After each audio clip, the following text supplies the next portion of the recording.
Morning guys. तो यहाँ पे आप देख सकते हो मेरे हस्बैंड, ये जो हमारे मोटर का स्विच बोर्ड है ये ख़राब हो गया था। पता नहीं क्यों इसमें अचानक सुबह स्टार्ट हुआ था और फिर धुआं धुआं कुछ जल गया था।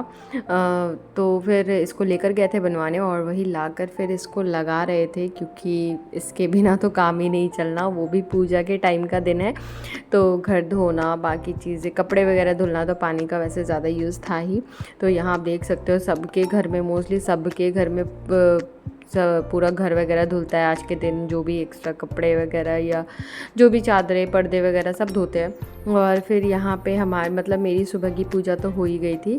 और उसके बाद यहाँ देखो जौ कितनी सुंदर निकली है ना। मुझे तो बहुत बहुत बहुत खुशी होती है जब मैं डालती हूँ। मुझे तीसरे चौथे दिन से इंतज़ार रहता है कब निकलेंगी, कितने निकलेंगी, कैसे निकलेंगी, बस यही रहता है मेरा। और उसके बाद यहाँ पे हमारा जो भी पूजा का सामान था वो आ चुका था। जो नौमी पूजन होती है हमारे यहाँ, अष्टमी पूजा रात में भी होती है, तो वो सारा सामान मंगा लिया था। और उसके बाद शाम का टाइम था, 3-4 बजे के करीब हमने पूरे घर को धो दिया था, क्योंकि यहाँ पे धोया जाता है। और उसके बाद कुछ डग्गर बोलते हैं, वो बजाते हैं लोग, कौन बजाते हैं मेरे को नहीं पता, लेकिन वो बजाते हैं। और उसके बाद फिर यहाँ पे जो कलश होती है जिस पे शीतला माता की पूजा होती है ना, वो कलश लेकर जाती हैं और उसमें पानी भर कर लाना होता है। तो यहाँ देखो सबके घर धुल रहे थे।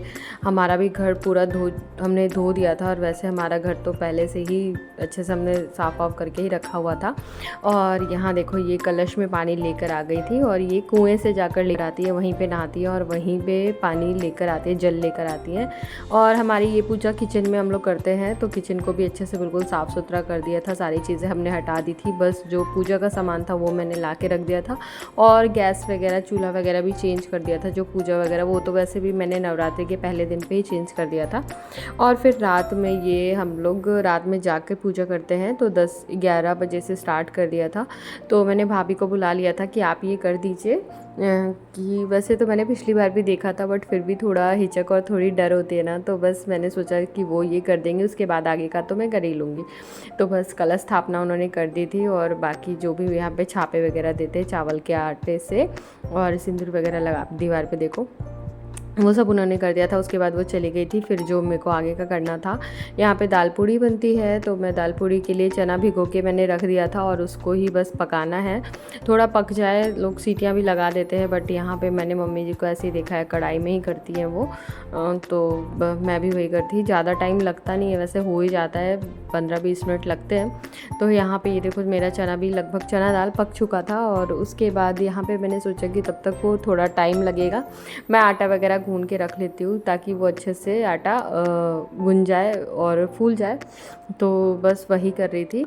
और साथ ही साथ मैंने रसियाव जो होता है, गुड़ का खीर बनता है हमारे यहाँ, तो वो भी मैंने चढ़ा दिया था। उसके बाद यहाँ पे मेरा चना दाल जो था वो पक गया था।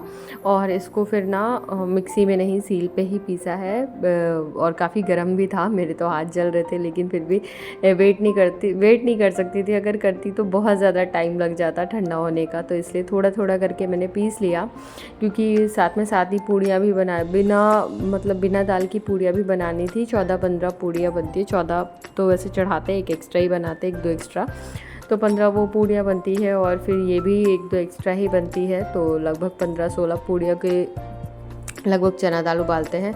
और सबसे पहले ये सादी पूड़ी निकाल लेते हैं, क्योंकि इसमें नमक टच नहीं होना चाहिए। तो इसको भून करके इसकी पूड़ियाँ बना के मैंने अच्छे से निकाल लिया था और उसको साइड बिल्कुल रख दिया, ताकि उसमें कहीं से भी कुछ भी नमक वगैरह टच ना हो और कोई दिक्कत ना हो। क्योंकि वैसे भी जब आप कोई बड़ा आपके साथ रहे तो आप अच्छे से कुछ भी कर लेते हो, कोई दिक्कत होती है तो पूछ लेते हो, बट अगर खुद कर रहे हो तो थोड़ा बहुत लगा रहता है डरना कि हाँ कहीं कुछ गड़बड़ ना हो जाए। ऊपर से पूजा पाठ का होता है तो थोड़ा और लगता है। और इस बार भी मम्मी जी नहीं आ पाई, क्योंकि इस बार उनका आँख बने हैं, तो इस वजह से वो नहीं आ पाई। और अभी बस उनको ज़्यादा दिन भी नहीं हुए हैं, 10-15 दिन ही हुए थे, तो इसलिए वो नहीं आ पाई थी। और यहाँ पे मैंने पूड़ियाँ जो थी, दाल पूड़ी बनाई थी, वो चढ़ा दी थी। चढ़ाकर यहाँ सिंदूर लगा के फिर अगरबत्ती दिखाना था, वो दिखा के, क्योंकि दिया वगैरह तो जल रहा था। और इसके बाद मैंने चढ़ा वढ़ा दिया। बाकी बड़े लोग रहते हैं, मम्मी जी लोग रहती है, तो वो लोग तो गीत वगैरह भी गाती है, बट मुझे नहीं आता है, तो मैंने बस चढ़ा दिया। और थोड़ा सा मैंने फ़ोन में भजन लगा दिया था शीतला माता का, ताकि थोड़ा सुन लूँ। और जब तक मेरे ये दिए वगैरह जल रहे थे, इसलिए मैं बैठ गई थी। उसके बाद यहाँ पे सुबह का वक्त था और मैंने यह सुबह में करा दिया। ये था करा, इसको बोलते करा देना। और यहाँ पे साथ में साड़ी चढ़ाते हैं। और वो जो अलग से मैंने सादी पूरियाँ बनाई थी बिना नमक को टच किए, वो चना और बताशे चढ़ाकर पूजा करते हैं, तो वही मैं करी थी। उसके बाद जब वो सब हो जाता है तो फिर हम लोग माता रानी की पूजा करते हैं। जो भी माता रानी के लिए लेकर आए थे वो चढ़ाते हैं। भोग में जो भी बनाया होता है, हलवा पूरी चने वगैरह, वो सब चढ़ाते हैं। फल वगैरह जो भी आपकी श्रद्धा हो, जो भी जितना मेरे से बन पाया वो सब मैंने चढ़ाया। और सारी तैयारियां बस कर ही रही थी क्योंकि टाइम भी हो रहा था, शायद 9 साढ़े 9 बज ही गया था। क्योंकि फिर ना बहुत ज़्यादा लेट भी हो जाता है और फिर बच्चियाँ भी नहीं मिलती क्योंकि सब इधर से उधर चली जाती हैं। और उस दिन तो होता ही है ना कि एक घर से दूसरे घर, तो बस इसलिए मैं कोशिश कर रही थी कि बस मेरा सब कुछ जल्दी जल्दी हो जाए। और यहाँ पे फिर मैं साथ में साथ खोइचा गोद भरना होता है जो, मैं उसकी भी तैयारी करती हूँ, वो भी भरती हूँ मैं। तो यहाँ पे मैं वो सब डालकर जो भी मेरे को देना होता है वो डालकर तैयार कर दिया था। और ये मैं हवन की तैयारी भी कर रही हूँ क्योंकि हमारे यहाँ से जो यहाँ पे हमारा मंदिर, मतलब हमारे गांव में मंदिर है, वहाँ पे पंडित जी से हम लोग मंदिर में भी पाठ करवाते हैं 9 दिन तक। तो पाठ वगैरह होता है, जो भी उनका ज़रूरत होता है वो सब हम लोग दे देते हैं।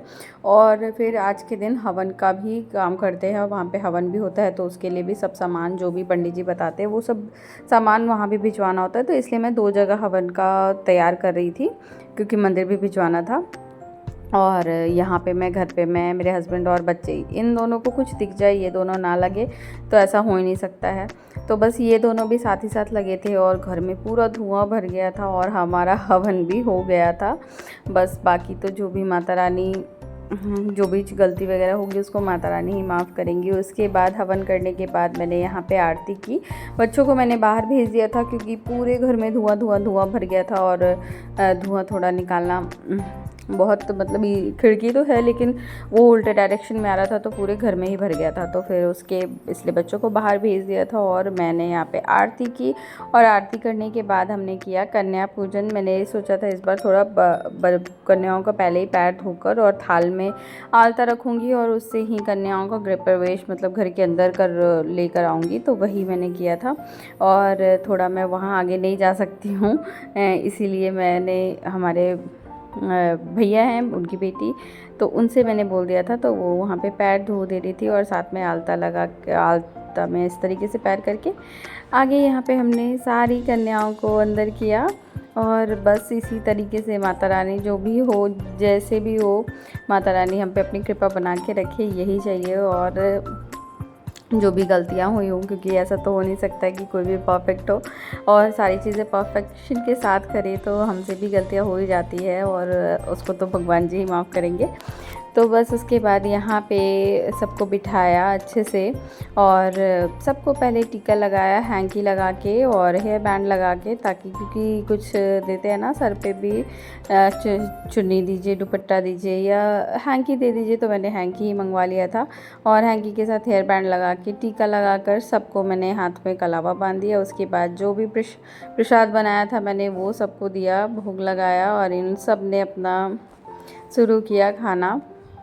और उसके बाद खाना वगैरह हो गया था, तो फिर जो मैंने थोड़ा बहुत तैयार किया था इनके लिए वो मैंने दिया। थाली में थी प्लेट एक मैंने मंगाया था, साथ में उसमें केला, पूरी, हलवा, चना, बताशे, नारियल, पैसे, लड्डू, एक बिस्किट और एक भुजिया का पैकेट था और साथ में हेयर बैंड और ये हैंकी और हाथों के लिए चूड़ियाँ, ये सारी चीज़ें थी। उसके बाद मैं लास्ट में इन लोगों को अक्षत दे रही थी ताकि ये अच्छे से घर में चीट कर जाएं और खुश होकर जाए। तो बस वही कर रहे थे ये लोग।